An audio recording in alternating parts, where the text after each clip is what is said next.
Šiem vītnēm, šiem vajadzīgs gan vītnes, gan arī dāctiņi. Lampas viņi ir ļoti universāli. Kur ir skaidrojums pa lampiņām var būt. Melns ir jāuzlādē, ja ir balts, akumulātors jāmaina.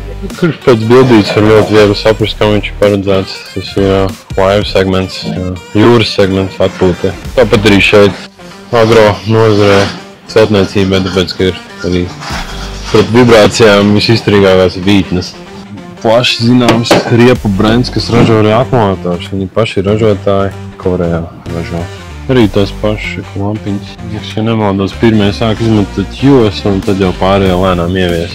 Tas, kas mums ir svarīgi, mūsu platuma grādēm ir voltāža, 12 voltu pašsvarā, akumulātoru ietilpība un startstrāva. Paskatās pēc nepieciešamības, bet 90 amperstundas priekš šis ir ļoti ok. Lielākie būs varbūt līdz 240 kravas akumulātori, bet viņi ir arī 3 lielāki.